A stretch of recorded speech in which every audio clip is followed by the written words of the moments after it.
ছাত্র জনতার গণ অভ্যুত্থানে বাংলাদেশ জাতীয়তাবাদী ছাত্র দলের ৪৯ জন নেতা কর্মী শাহাদাত বরণ করেছেন। আমি আবারও বলছি, বাংলাদেশ জাতীয়তাবাদী ছাত্র দলের ৪৯ জন নেতা কর্মী শাহাদাত বরণ করেছেন। ইন্না লিল্লাহি ওয়া ইন্না ইলাইহি রাজিউন।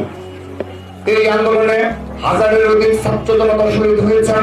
আমি আমাদের ছাত্র দলের ৪৯ জন শহীদ সহ সকল শহীদদের প্রতি শ্রদ্ধা জানাচ্ছি, তাদের পরিবারের প্রতি সমবেদনা জানাচ্ছি এবং তাদের জন্য জান্নাতুল ফেরদৌসের প্রার্থনা করছি।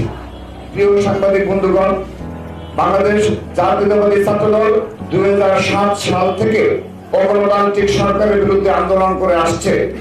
২০০৯ সাল থেকে শেখ হাসিনার ফ্যাসিবাদের বিরুদ্ধে রাজপথে সক্রিয় প্রতিরোধ গড়ে তুলেছে জাতীয়তাবাদী ছাত্র দল।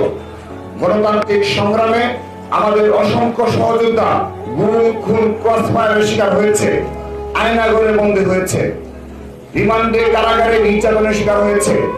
শত নির্যাতনের পরেও আমাদের সংগ্রাম অব্যাহত ছিল। বিগত ১৬ বছরে আমরা একটি দিনের জন্য আন্দোলনের মাঠ ছেড়ে যাইনি।